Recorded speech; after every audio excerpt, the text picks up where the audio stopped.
Hey, good morning everyone, it's Martin here, man of Yorke.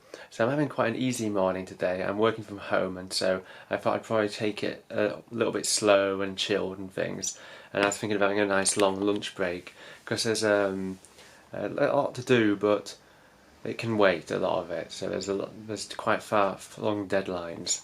So I'm having my coffee at the moment and I'm going to get some other jobs done as well as my morning kind of liaison work and things. And I've got to change the light bulb for the car, that's quite important.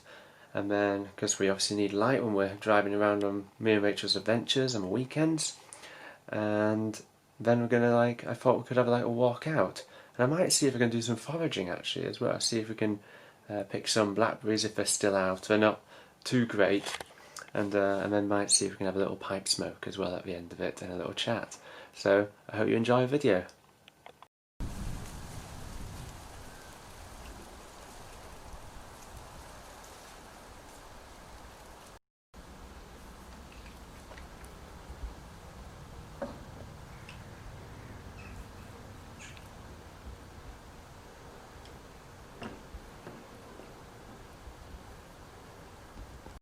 So the good part of the day has just begun on my lunch break, and I'm going to show you a few things in Bray as well, because when I first moved in here I was supposed to be making a video showing you what Bray is like and all the nice little historic things. Okay, I won't show you any of the horrible wealth and disgusting riches, big houses.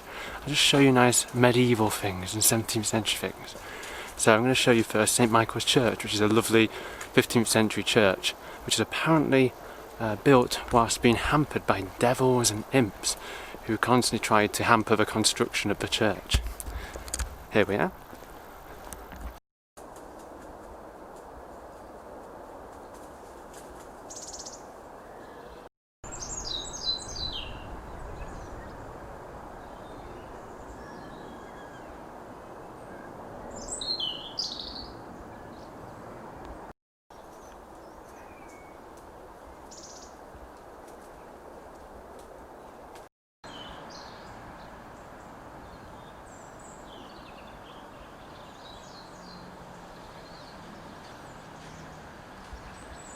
So apparently the church was founded in Anglo-Saxon times, so there's been a church around this area for around 1,000 years, if not more. But this very church was built in around sort of 12th century, so in the Norman period, and it was commissioned by Queen Matilda herself, of William the Conqueror's wife.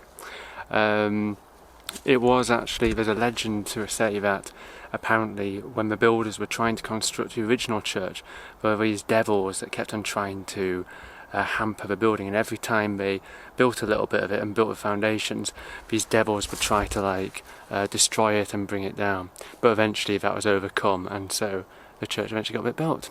But one of the local features of kind of Windsor, Maidenhead and Thames Valley kind of thing is this style of kind of construction, which is quite interesting. So can you see there's always flint in between the ashlar limestone blocks, or chalk blocks rather. So this kind of flint is called galleting, and it's kind of like a unique form of building where you would put sort of flint in the mortar to try to strengthen it. And so you'll see that on various churches and medieval buildings around this area. It's just sort of like a little local thing. Another local thing I've noticed is these kind of creepy graves as well, where you have coffin-shaped graves. So I assume these are kind of Victorian. They're like morbid things, don't they? They are Victorians.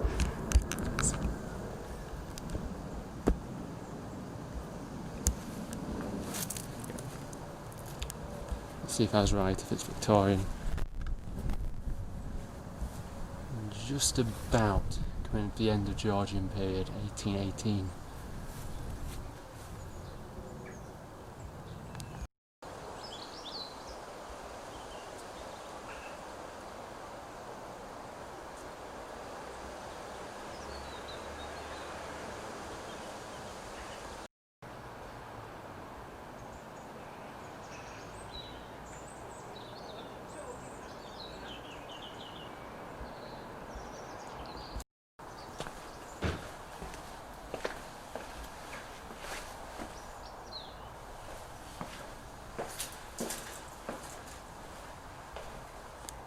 So the church has a really lovely lich gate as well, which I'm just standing underneath now.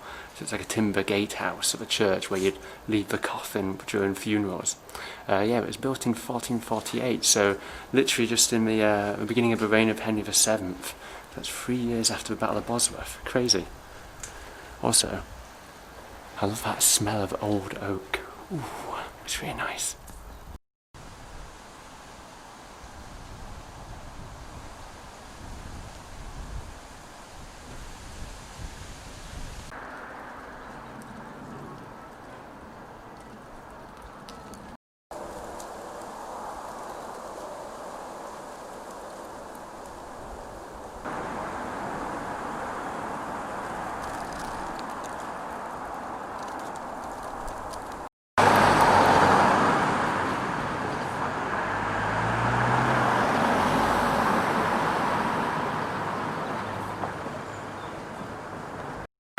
So just behind me is the 17th century Jesus Hospital, which is like a poorhouse for people begging alms. It was built by this fellow, William Goddard, whose statue you can just see on the top there. And he was kind of like a freeman, a burgess of kind of fisheries. He was in the fish industry. He was part of a big guild in London, so he decided to build this kind of to help the poor and things. And also for his own kind of meed, as we like to call it, the charitable act to gain prestige. But yeah, it's a really beautiful building made out of all that kind of like Tudor to Stuart style brick, and yeah, it's really quirky.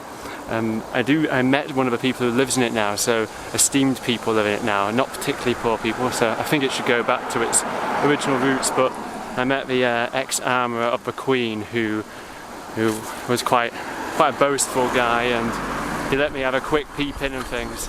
But yeah, it's not really much of a poorhouse anymore. But yeah, it's cool, it's cool.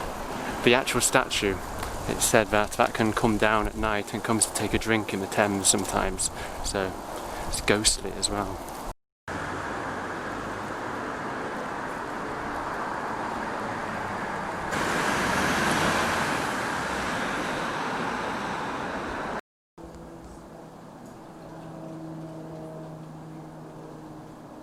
The reason I thought I'd take this extended lunch break is because today is technically the last day of summer, because I think it's the Autumn Equinox now, and so autumn has come. It's at the time when fall officially begins, and also apparently it's dead on today when the weather is going to turn. So we've had this ridiculously warm Indian summer.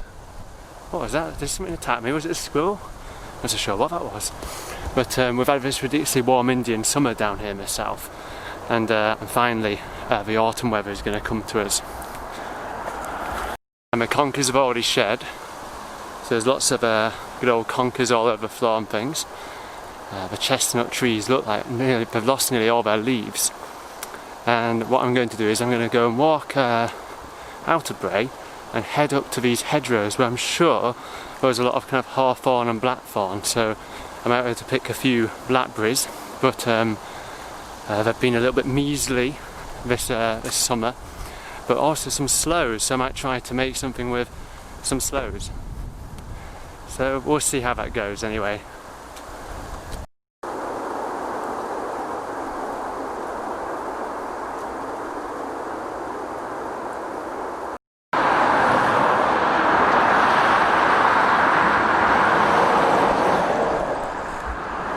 Ugh, Jesus wept.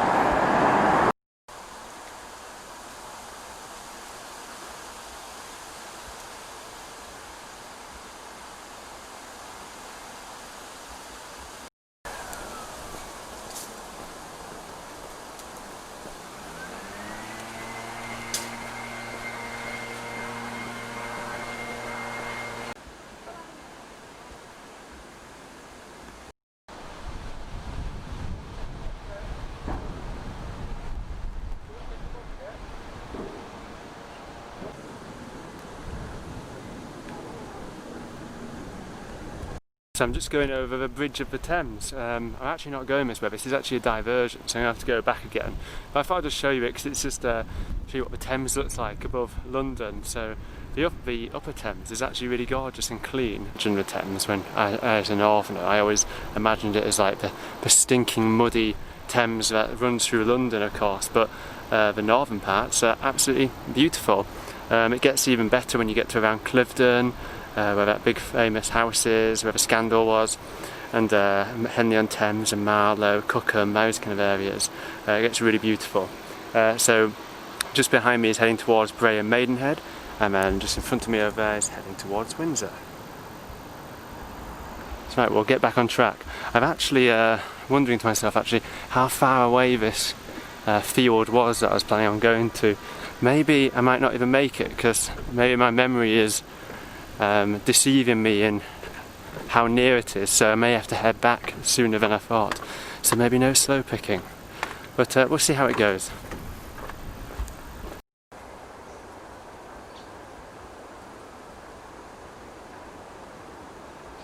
The other cool thing about this area of the Thames is also they found some evidence of Mesolithic skeletons as well. I can't remember the exact details, but I think there was a cranium found of a really ancient person, sort of around the same kind of region of Cheddarman, like Mesolithic, so Middle Stone Age. And basically you can just imagine that the Thames at that time was a time of hunter-gatherers. There were like wolves and aurochs. It was like a really wild place, like almost like and warm as well, actually quite warm, so it was almost like somewhere in Africa or something, with these great megafauna and people, tribesmen, hunting them and stuff, and living along the floodplains of the Thames, which have also been the rise of agriculture.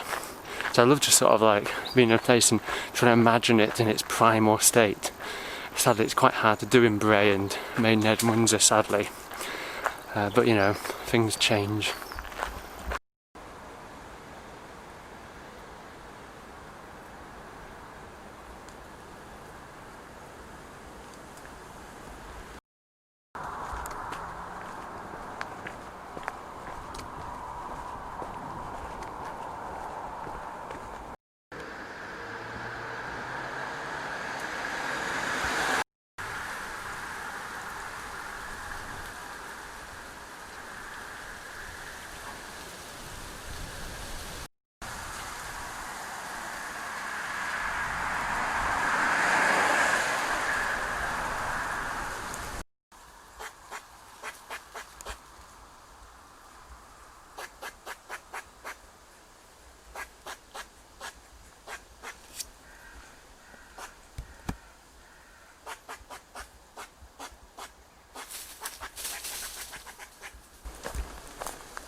I like it. Off the hot tarmac and into a random field in England.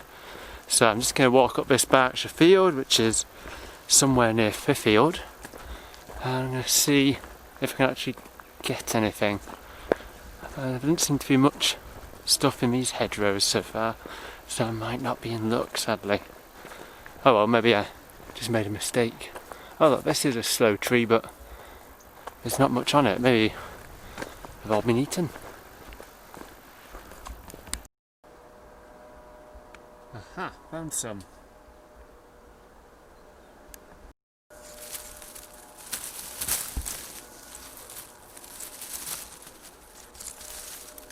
Yeah, you can see the spine there. So it is blackthorn, I think. I'm never too certain.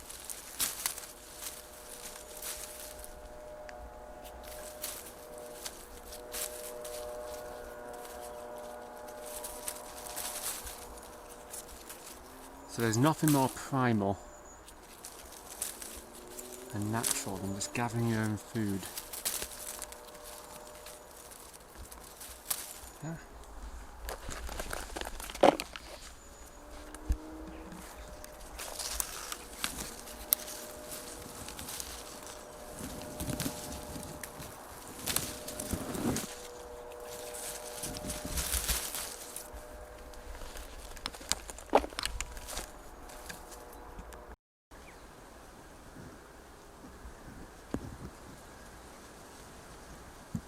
Try to make a sloe gin with this.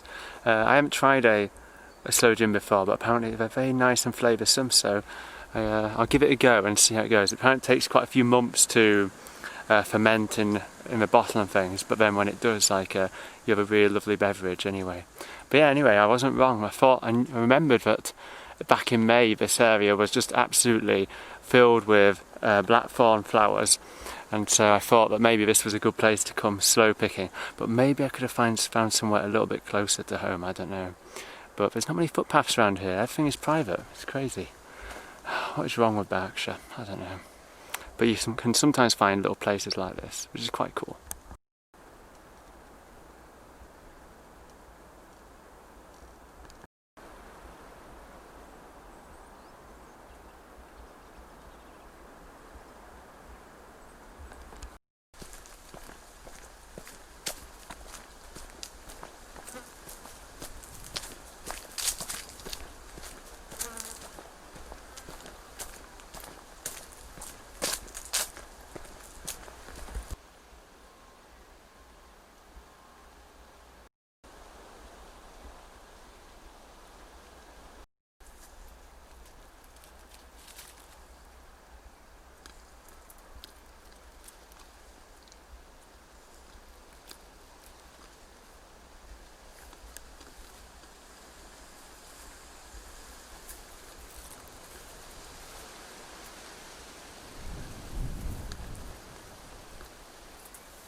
Well, I found a very pleasant place for a smoke. If not a little bit gusty, I don't know why the wind is getting me so much here, but it's very warm wind, it's very pleasant.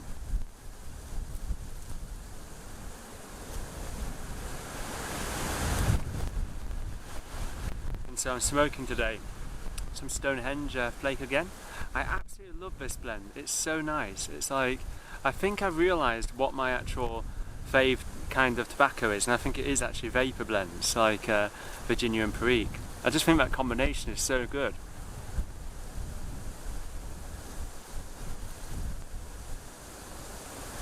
Like, I used to love Oriental and Balkan kind of blends, like lots of Latakia and stuff like that, and Turkish kind of stuff. But now I just found that I just really like Virginia and Perique, it's just lovely. Another blend I really liked was Blockade Runner by Cornet and Dill, an American one. This one is really nice. By GLP's Stonehenge. So I found this really nice spot. It's got a gorgeous view, just look at it. It's just a lovely field of just oak trees and sycamore trees and grassland.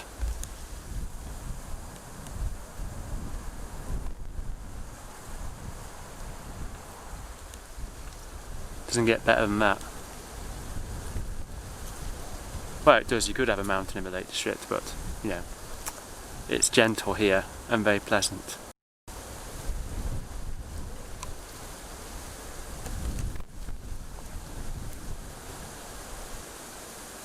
Yeah, just give me a really easy to smoke blend, and I just love it. Like this Stonehenge is so easy to keep lit.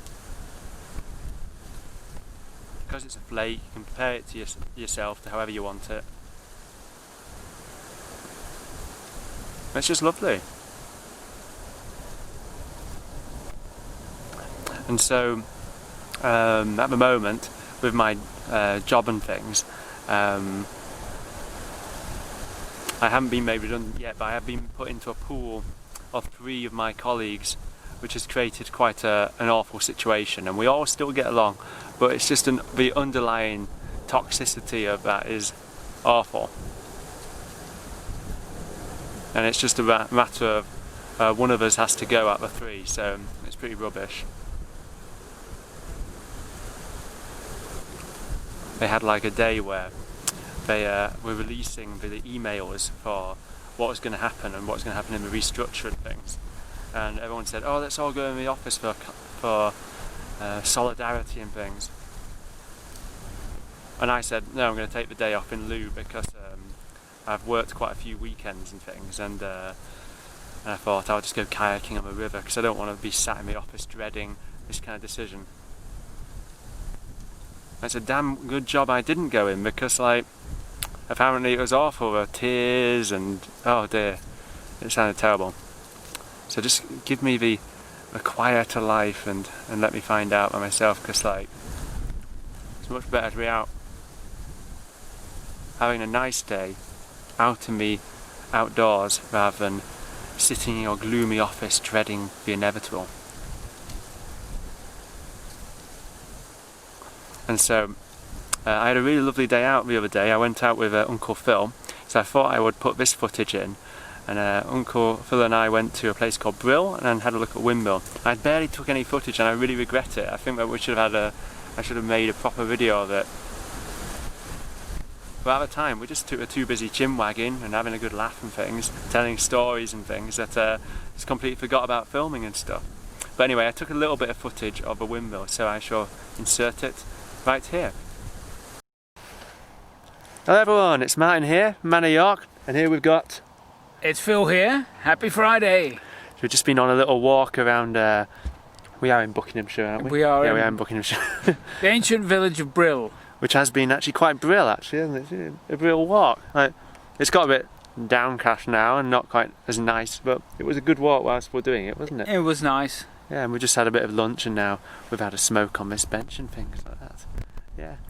So yeah, I don't know what we're talking about. Show them the windmill. Yeah, we should show what windmill actually. Can you tell us about windmill actually? Like, we got this fantastic postern windmill. I believe that windmill is the sole surviving post windmill left in Europe.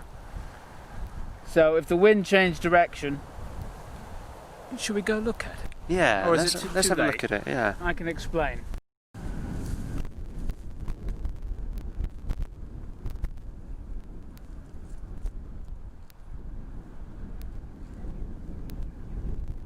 So we're at Brill Windmill, which is the oldest windmill possibly in the country, but there could be another one. The oldest post windmill. Oldest post windmill in the country, and so it's a style that will rotate with the wind, and so you've got a big beam that can move it around. Down here, this brick area is where the grain would have gone, of course. But if you follow me around, that's obviously an old millstone there. We've got people around there, but.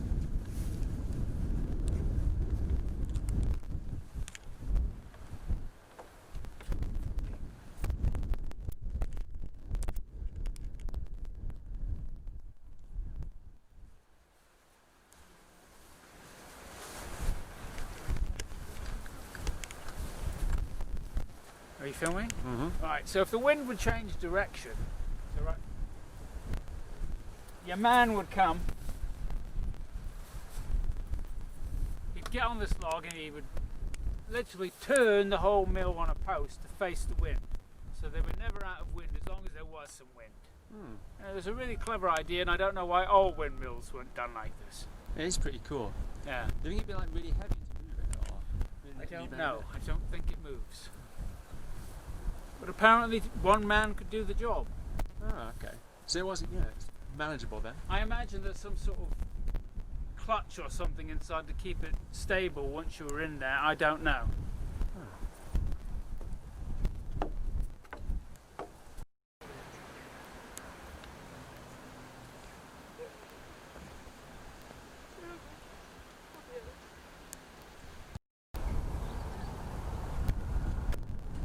So that tower there, that aerial there, that's Oxford. Okay. That's Headington. Just as you go, there's a crematorium there, and then it's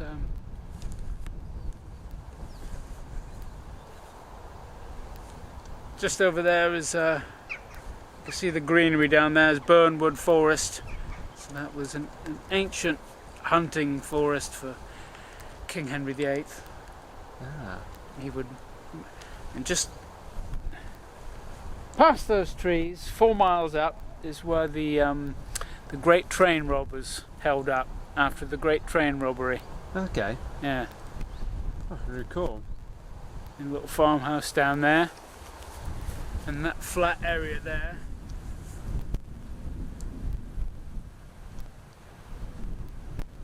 Sort of Banbury getting off that way. Okay. You get some spectacular views just going out all on these vales and things. Really nice. Really fantastic.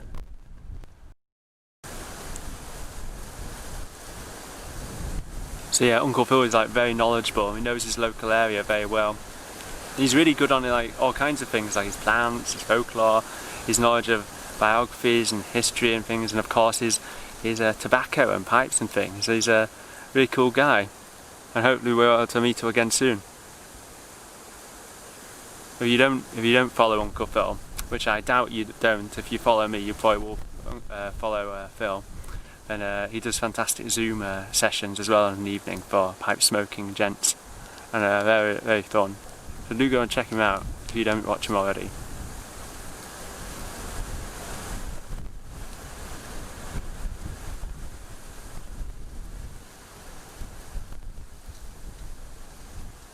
So yeah, so I better get back to it, I suppose, and I think I've taken a little bit too much time, so I'm probably going to have to like work a little bit later today, but that doesn't matter because I had such a pleasant lunch break. It's been lovely.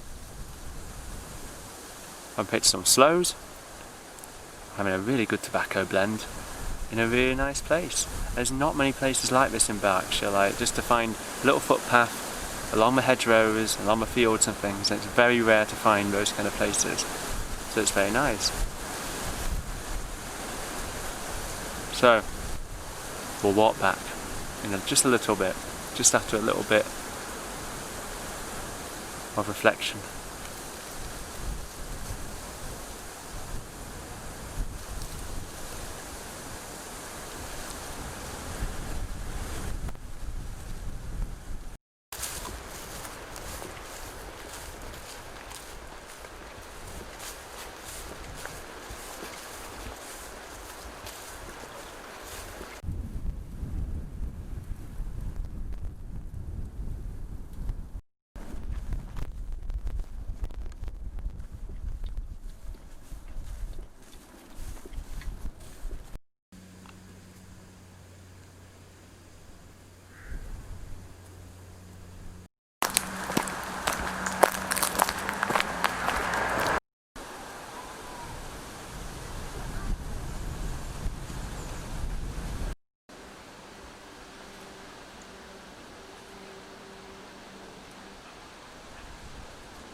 Right, so I've got the kettle on now, I've finally made it back. I definitely underestimated the distance that I was walking today, but at least I found the Great Sloe Paradise, which was those hedgerows just in those fields near Fiffield.